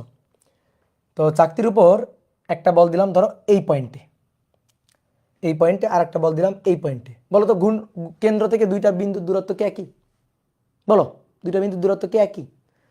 এই পয়েন্টের দূরত্ব আর এই পয়েন্টের দূরত্ব একই না? একই না, কিন্তু এটা একটু বেশি, এটা একটু কম, চোখের আন্দাজ দেখেই বোঝা যাচ্ছে। এই দূরত্বটাকে আমি বললাম এটা হচ্ছে R1, এই দূরত্বটাকে আমি দেখে বললাম এই দূরত্বটা হচ্ছে R2, এই দূরত্বটা হচ্ছে R2, এই দূরত্বটা R2। এবার বল প্রয়োগ করবো। আসো, এই পয়েন্টে বল প্রয়োগ করবো, এইভাবে এই পয়েন্টে ধাক্কা দিলাম, F পরিমাণ বল প্রয়োগ করলাম, F। ঠিক আছে, F পরিমাণ বল প্রয়োগ করলাম এদিকে, আর এই পয়েন্টেও ধাক্কা দিব, F পরিমাণ বল প্রয়োগ করব ওই দিক থেকে। কত বল? F, সমান বল। এই বলটা F হলে ওই বলটাও F।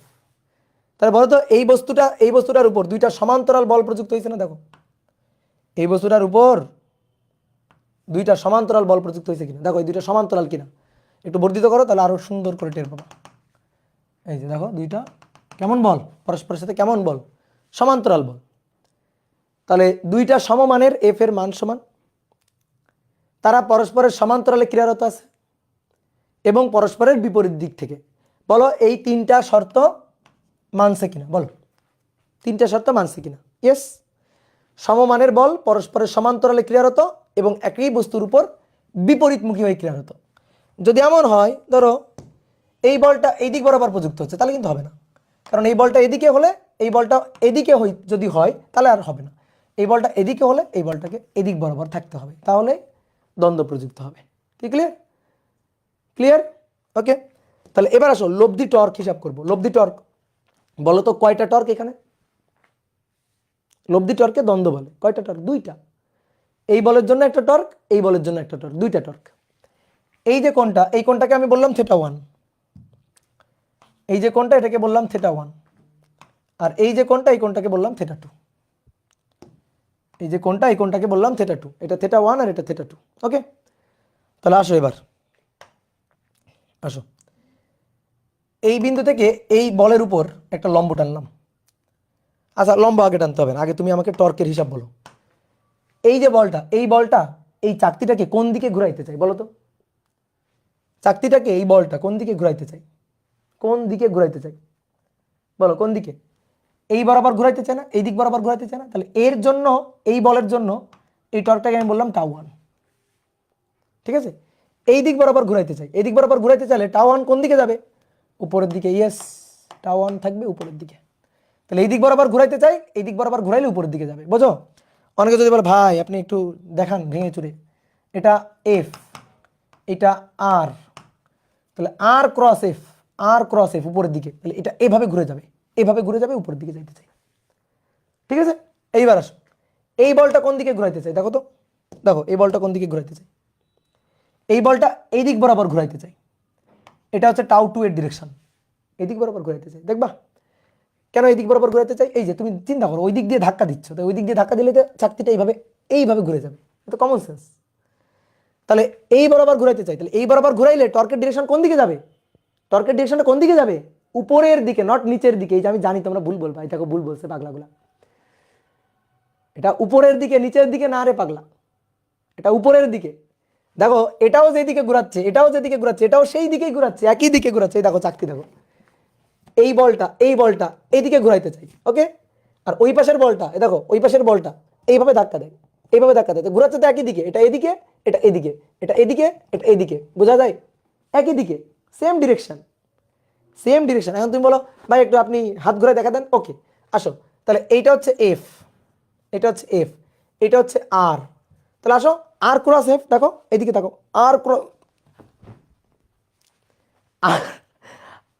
আর ক্রস এফ কোন দিক? উপরের দিক। এই যে আর ক্রস গেল মুছে, আর ক্রস এফ কোন দিকে দেখছো? উপরের দিকে। বুঝলা? ঠিক আছে, কেউ হাইসো না কিন্তু, কেউ হাইসো না, আমি পড়ে গেছি দেখে কেউ হাইসো না কিন্তু। ওকে, তাহলে দুটো টর্কই কিন্তু একই দিকে এইভাবে ঘোরাচ্ছে। এই যে এটা এইদিকে, এটা এইদিকে, তাহলে এই যে টর্কের ডিরেকশনটা দেখো, এই টর্কের ডিরেকশনটা উপরের দিকে, উপরের দিকে। তাহলে এই টর্কের ডিরেকশনটাও উপরের দিকে। মানে তুমি এভাবে চিন্তা করো, দুটো তো একই দিকে ঘোরাচ্ছে, কেউ কাউকে তো বাধা দিচ্ছে না, সাহায্য করতেছে। ঠিক আছে, তাহলে আমরা এখন লব্ধি টর্ক হিসাব করতে চাই, তো লব্ধি টর্ক হবে τ1 + τ2। যদি বিপরীত দিকে হইতো তাহলে বিয়োগ করতাম, যদি এমন হইতো এটা এদিকে ঘুরাইতে চাচ্ছে আর এটা এদিকে ঘুরাইতে চাচ্ছে তাহলে বিয়োগ করতাম, কিন্তু এটা এদিকে ঘুরাইতে চাচ্ছে আর এটা এদিকে ঘুরাইতে চাচ্ছে, যোগ করব।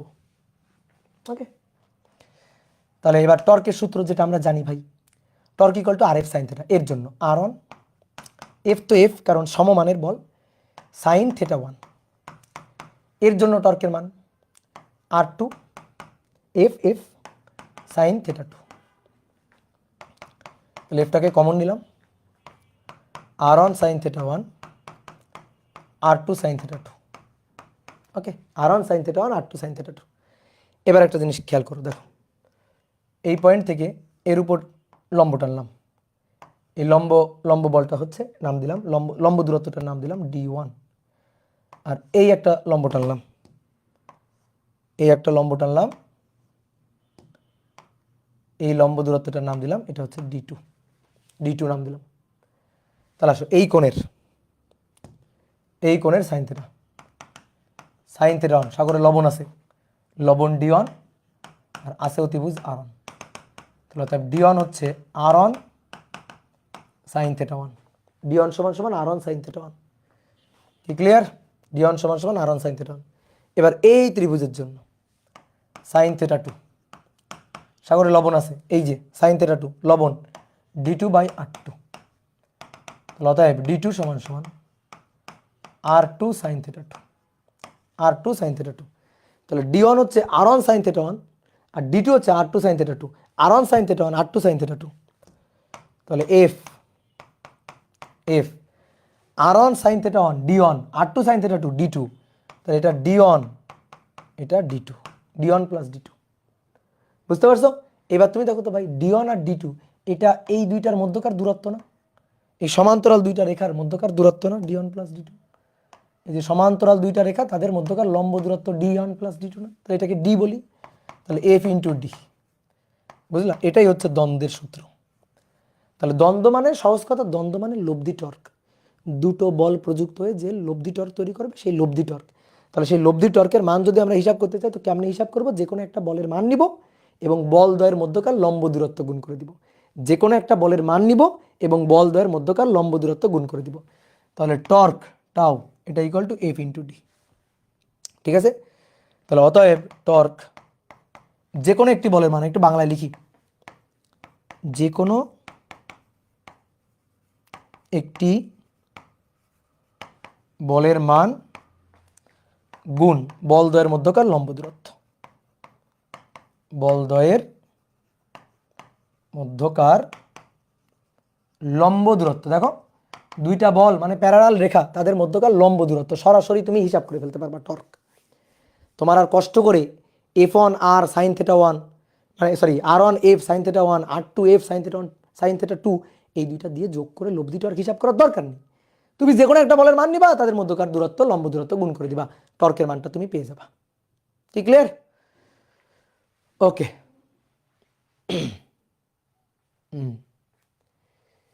প্র্যাকটিস শিট হার্ড ম্যাথ করাবেন না ভাইয়া? প্র্যাকটিস শিটে তোমাদের এই প্র্যাকটিস শিটটা নিউটনের বলবিদ্যার প্র্যাকটিস শিটটা, এটা আমি বারবার বলতেছি যে এই প্র্যাকটিস শিটটা ঠিকঠাক নাই।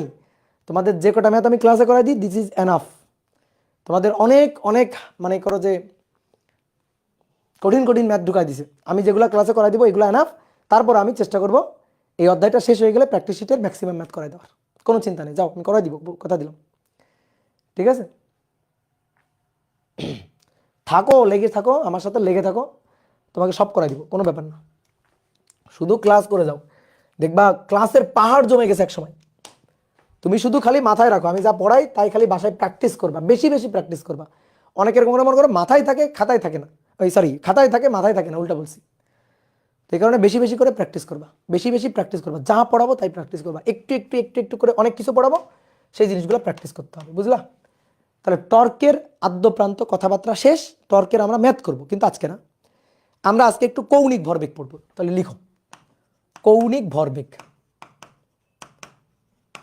কৌণিক ভরবেগ যে টর্ক বোঝে সে কৌণিক ভরবেগটাও বুঝবে। কৌণিক ভরবেগকে এল দিয়ে প্রকাশ করা হয়। তাহলে আমরা চট করে কৌণিক ভরবেগটা একটু লিখে ফেলি, চট করে কৌণিক ভরবেগটা লিখে ফেলি সংজ্ঞাটা। তাহলে কোনো বস্তুর ব্যাসার্ধ ভেক্টর, রেডিয়াস ভেক্টর, কোনো বস্তুর ব্যাসার্ধ ভেক্টর, ব্যাসার্ধ ভেক্টর ও ও রৈখিক ভরবেগের, রৈখিক ভরবেগের, রৈখিক ভরবেগের ভেক্টর গুণনকে, ভেক্টর গুণনকে কৌণিক ভরবেগ বলে। কৌণিক ভরবেগ বলে, কৌণিক ভরবেগ বলে। এটা হচ্ছে কৌণিক ভরবেগের ডেফিনেশন। আসো চিত্র আঁকি তাহলে। তাহলে ভালো করে শোনো আগে, কৌণিক ভরবেগের জন্য বস্তুকে ঘুরতে হবে, নট নেসেসারি দ্যাট। আমি কৌণিক ভরবেগ হিসাব করব, বস্তুকে ঘুরতে হবে, নট নেসেসারি দ্যাট। বস্তু যদি লিনিয়ার সরল রৈখিক পথেও চলে, লিনিয়ার মোশনও গতিশীল থাকে, তাও তার কৌণিক ভরবেগ থাকে, তাও তার কৌণিক ভরবেগ থাকে। খটকা লাগলো না শুনে? ইয়েস, কথাটা কারেক্ট। বস্তু যদি সরল রৈখিক পথেও গতিশীল থাকে তাও তার কৌণিক ভরবেগ থাকে। এবার কৌণিক ভরবেগ আছে কি নেই সেটা ডিপেন্ড করবে আমি বস্তুটাকে কোথা থেকে অবজার্ভ করতেছি তার সাপেক্ষে, সেই পয়েন্টের সাপেক্ষে। তাহলে কৌণিক ভরবেগ সেই পয়েন্টের সাপেক্ষে আমরা হিসাব করব। তাহলে প্রথমে আগে মানে সাধারণ কৌণিক ভরবেগের মানে চিত্রটা বা ডেফিনেশনটা দেখো।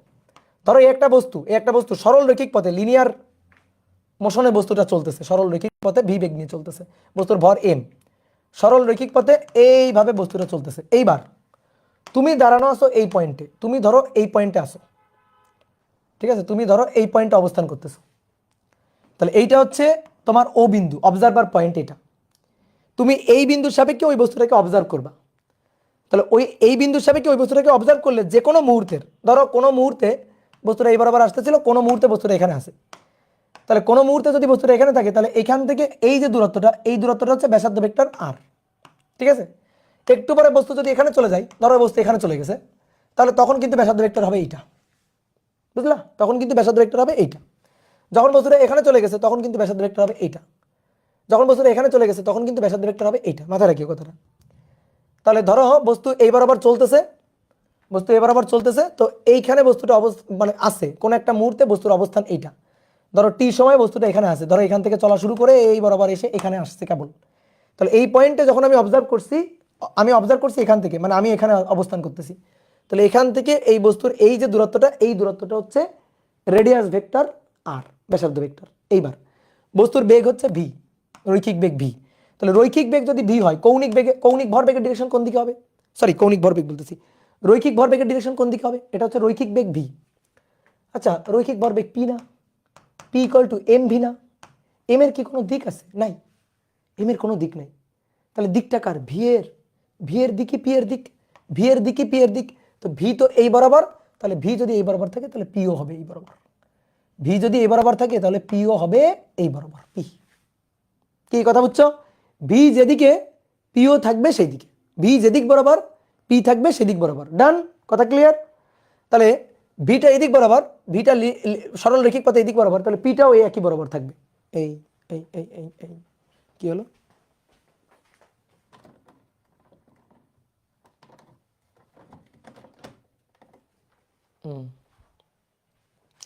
এই দেখো তো, ভিডিও কেটে গেছিল নাকি? হঠাৎ করে মনিটর বন্ধ হয়ে গেল না, এটা কেমন কথা? এটা তো ভালো কথা না।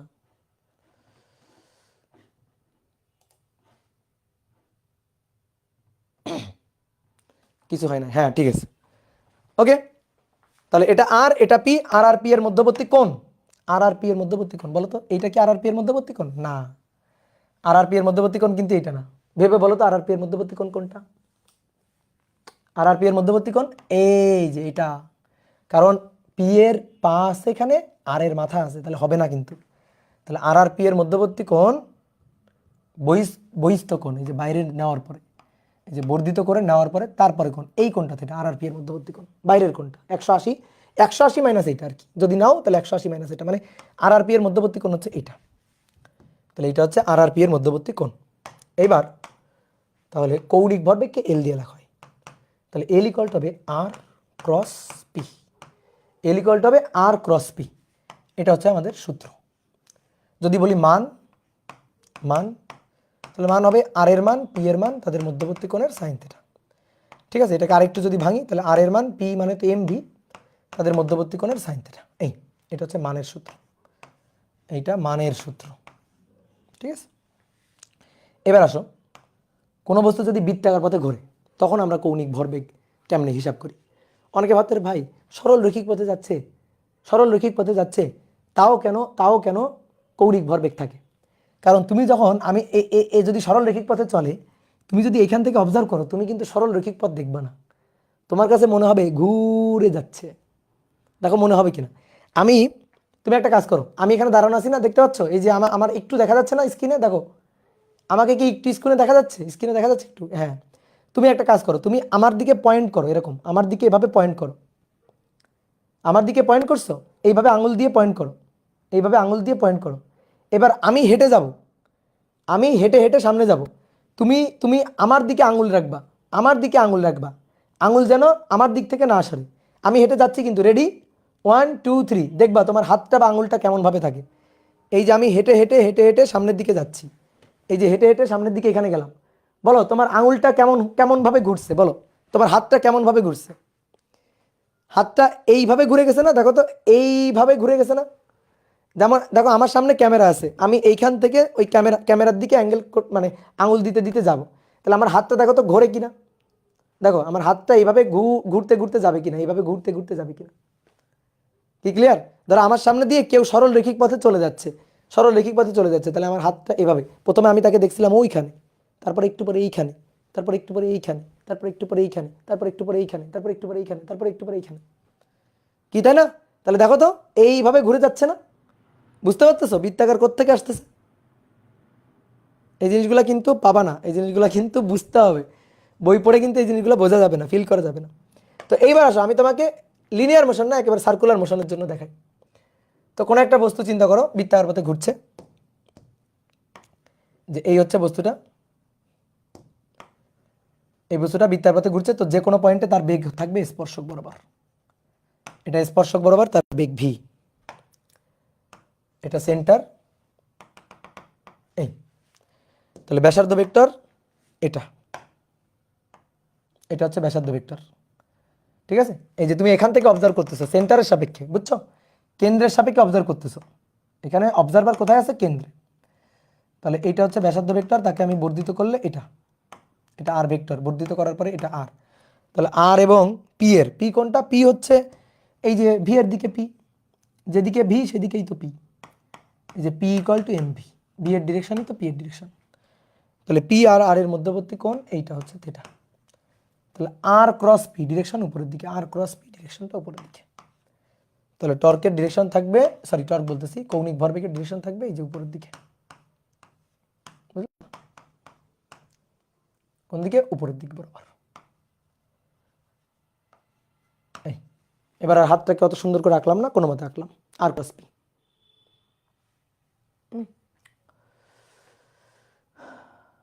ওকে, তাহলে এটা ব্যাসার্ধ ভেক্টর আর, আর এটা ভি, তো ভি বরাবর পি, আর আর পি এর মধ্যবর্তী কোণ থিটা, ঠিক আগের মতো আর আর এফ এর মধ্যবর্তী কোণ যেমন থিটা ছিল।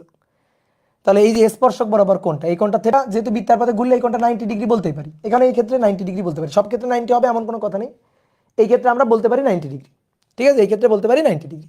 তাহলে আর ক্রস পি এর ডিরেকশন এ, বলো তো পি ক্রস আর হলে কি হবে? পি ক্রস আর হলে তো নিচের দিকে, তাহলে কেউ যদি লেখে L equal to P cross আর, তাহলে সে ভুল লিখবে, এটা লেখা মানে ভুল, তারা একেবারে পাবনায় পাঠাই দিবা, এটা যদি কেউ লেখে, যেটা লিখলে সে পাগল, এটা লিখলে হবে না, এটা লিখলে ডিরেকশনটা ঠিক পাওয়া যাবে না। ওকে, এটা লিখলে ডিরেকশনটা ঠিক পাওয়া যাবে না। ওকে, এবার তাহলে এবার আমরা একটা সূত্র প্রমাণ করব,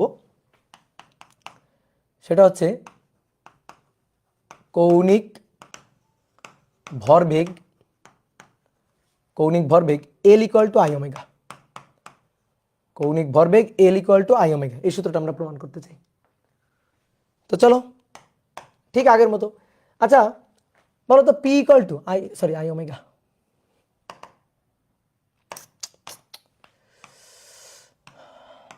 দেখো P equal to M V না, পি এর জায়গা দখল করবে এল, এম এর জায়গা আই, ভি এর জায়গা ওমেগা, প্রমাণ করতে হবে।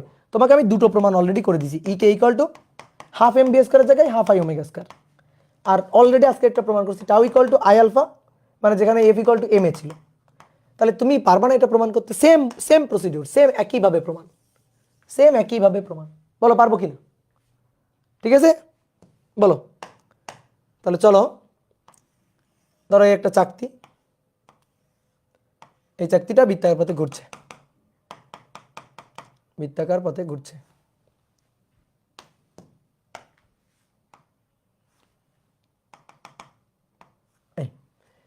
এইভাবে ঘুরতে পারে, তো এইভাবে ওমেগা কৌণিক বেগ নিয়ে ঘুরছে, এই যে সমকৌণিক বেগ ওমেগা নিয়ে ঘুরছে, সমকৌণিক বেগ নিয়ে ঘুরছে। তো এই বস্তুর উপর, এই বস্তুটার উপর তো অসংখ্য বিন্দু আছে, অসংখ্য বিন্দু বিন্দু বিন্দু বিন্দু ভর নিয়ে এই বস্তুটা তৈরি, এরকম অসংখ্য বিন্দু বিন্দু ভর নিয়ে এই বস্তুটা তৈরি। তাহলে এটা আর ওয়ান, এটা এম ওয়ান, এটা আর টু, এটা এম টু, এটা আর থ্রি, এটা এম থ্রি, এটা আর ফোর, এটা এম ফোর, আর ফোর, এটা এম ফোর, এটা আর এন, এটা এম এন, বুঝলা? ঠিক আছে, তাহলে আমি যদি এই চাকতিটাকে ঘুরাই, তাহলে চাকতির উপর এই বিন্দুটাও ঘুরে, এই বিন্দুটাও ঘুরে, এই বিন্দুটাও ঘুরে, সব বিন্দু ঘুরে। চাকতিটাকে ঘুরাইলে চাকতির উপর কিছু কিছু বিন্দু থেমে থাকে আর কিছু কিছু বিন্দু ঘুরে নাকি, দেখো তো, এই পড়ে গেল, এই যে চাকতিটা, এই চাকতিটাকে ঘোরাবো, তাহলে সব বিন্দুই ঘোরে। তাহলে সব বিন্দু ঘোরালে সব বিন্দুর জন্য কৌণিক ভরবেগ নিব। তাহলে আমি এখান থেকে জাস্ট একটাকে তুলে নিয়ে আসি, জাস্ট m1। তাহলে m1 মনে করো এইভাবে ঘুরতেছে, এটা হচ্ছে এর ঘূর্ণন অক্ষ। তাহলে এইভাবে ঘুরলে তার বেগ, স্পর্শক বরাবর বেগ, এই যে স্পর্শক বরাবর বেগ v, তাহলে বেগের ডিরেকশনই p এর ডিরেকশন আর কি, বেগের ডিরেকশন p এর ডিরেকশন। আর এটা হচ্ছে r, এটা হচ্ছে r। তো এই কোণটা কিন্তু 90 ডিগ্রি। কেমনে? স্পর্শকের সাথে ব্যাসার্ধের কোণ 90 ডিগ্রি। বুঝতে পারছো? 90 ডিগ্রি দেখতে মনে না হলেও 90 ডিগ্রি বুঝে নিতে হবে অন্তরের দৃষ্টি দিয়ে। এটা ব্যাসার্ধ ভেক্টর r1, তাহলে এটা হচ্ছে এর জন্য p1। তাহলে আমি এর জন্য কৌণিক ভরবেগ হিসাব করতে চাই। তাহলে এর জন্য কৌণিক ভরবেগ হিসাব করলে L1 ইকুয়াল টু সূত্র r p sin 90 degree, r1 p1, r1 p equal to mv, তাহলে m1 v1, v equal to omega r। তাহলে r1 m1 v equal to omega r, তাহলে ওমেগা ওমেগাই হবে r1, তাহলে m1 r1 square omega, m1 r1 square omega. No, এইবার বলো তো m1 এর কৌণিক ভরবেগ কোন দিকে? উপরের দিকে L1। m2 এর কোন দিকে? উপরের দিকে L2। m3 এর কোন দিকে?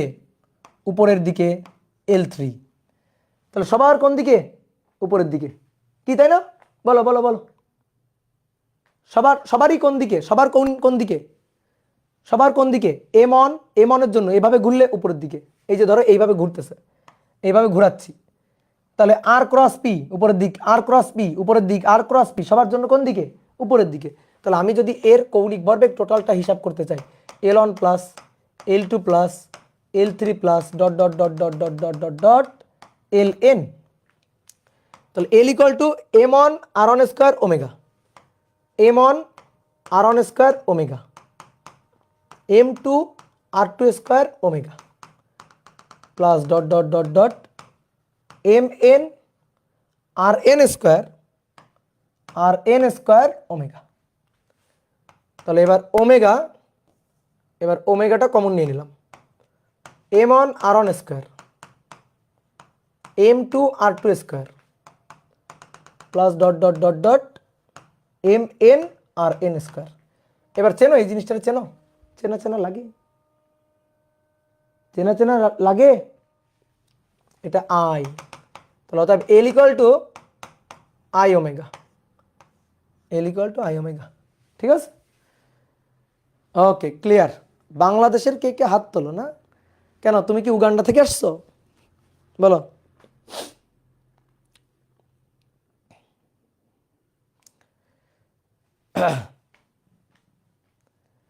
তো সেম ডেরিভেশন, তিনটা ডেরিভেশন পর পর করছি, তিনটা ডেরিভেশন পর পর করছি। প্রান্ত দাস বলছে বুঝি না। এই এত বুঝতে হবে? এত বুঝলে হবে? হ্যাঁ, সব বুঝতে হয়? সব বুঝতে হয় না।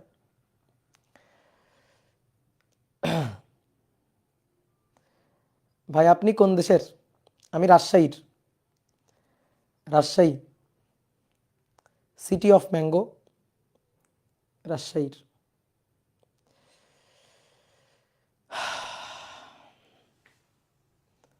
কি বলো, খুশি? তাহলে প্রমাণ হয়ে গেছে, প্রমাণ হয়ে গেছে। এবার তোমরা তোমাদের পড়া দিয়ে দিই, তোমাদের আজকে একটু পড়া দিয়ে দিই। কি পড়া? পড়া হচ্ছে নিউটনের গতির তিনটা সূত্রের কৌণিক ফরম্যাট পড়ে আসবা। আমি কিন্তু পড়া ধরবো, আর না পারলে কিন্তু জানলা দিয়ে ফেলে দিব। নিউটনের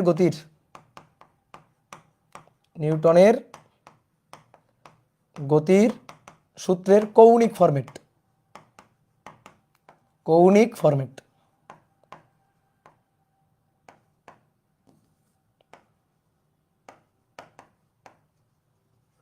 বুঝলা? যেমন বাহ্যিক বল প্রযুক্ত না হলে স্থির বস্তু চিরকাল স্থির থাকে, আর গতিশীল বস্তু সমবেগে সরল রৈখিক পথে চলতে থাকে। চেঞ্জ হয়ে যাবে, চেঞ্জ হয়ে কি হবে? বাহ্যিক টর্ক প্রযুক্ত না হলে বলের জায়গায় দখল করবে টর্ক। বাহ্যিক টর্ক প্রযুক্ত না হলে অঘূর্ণনশীল বস্তু, স্থির বস্তু চেঞ্জ হয়ে যাবে অঘূর্ণনশীল।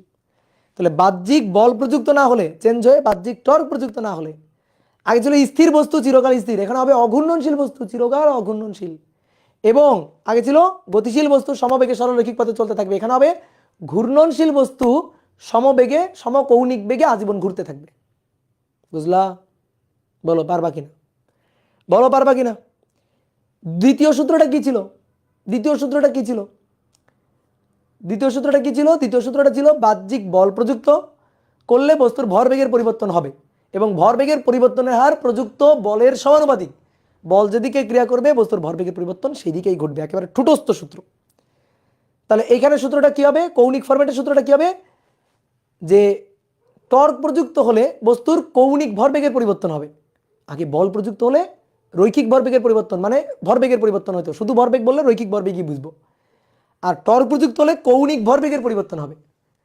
তাহলে কৌণিক ভরবেগের পরিবর্তনের হার প্রযুক্ত টর্কের সমানুপাতিক। আর টর্ক যেদিকে ক্রিয়া করবে কৌণিক ভরবেগের পরিবর্তন সেদিকেই ঘটবে। কত সহজ জিনিস, ঠিক আছে? জাস্ট যে রৈখিক ফরম্যাট বুঝে চেঞ্জ হয় জাস্ট কৌণিক ফরম্যাট। তাহলে লাস্টেরটা কি? লাস্টেরটা হচ্ছে প্রত্যেক ক্রিয়ারই সমান ও বিপরীত প্রতিক্রিয়া বল আছে। তাহলে এখানে চেঞ্জ হয় কি হবে? প্রত্যেক ক্রিয়া বলেরই সমান ও বিপরীত প্রতিক্রিয়া বল আছে। এখানে চেঞ্জ হয় কি হবে? প্রত্যেক ক্রিয়া টর্কেরই সমান ও বিপরীত প্রতিক্রিয়া টর্ক আছে। বুঝতে পারছো? প্রত্যেক ক্রিয়া টর্কেরই সমান ও বিপরীত প্রতিক্রিয়া টর্ক আছে। এই হচ্ছে সূত্র, তিনটা সূত্র। তাহলে এই তিনটা সূত্র তুমি ভালো করে পড়বা, ফিল করবা, আর একটা জিনিস প্রমাণ করবা। একটা জিনিস প্রমাণ করবা, ঠিক আছে? এটা বইতে নাই, তো তোমাদের প্রমাণ করতে দিই। সেটা হচ্ছে বলো, বলো F equal two DDT of P. তাহলে বলো টর্ক ইকুয়াল টু কি? রৈখিক ভরবেগের পরিবর্তনের হার প্রযুক্ত বল। তাহলে টর্ক ইকুয়াল টু কি? বলো বলো বলো বলো। তাহলে ডিডিটি অফ এল অর্থাৎ কৌণিক ভরবেগের পরিবর্তনের হার প্রযুক্ত টর্ক।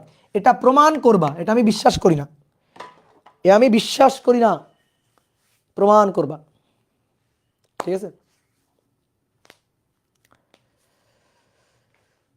ওকে, তাহলে নেক্সট দিন দেখা হচ্ছে। আমরা কিন্তু অনেক কিছু পড়ে ফেলছি। নেক্সট দিন ম্যাথ করে ফেলবো, এই টপিকের ম্যাথ করে ফেলবো।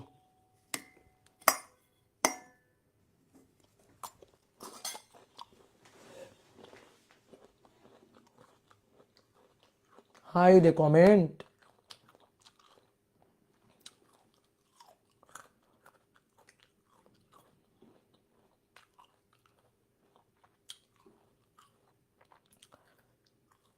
কি খাই? পেয়ারা খাই, খাবা? পেয়ারা খাইতেছে, খাবা? খাইলে আসো। ওকে, টাটা। যাও, কালকে পরের দিন আনমিউট করবো, আজকে না। টাটা।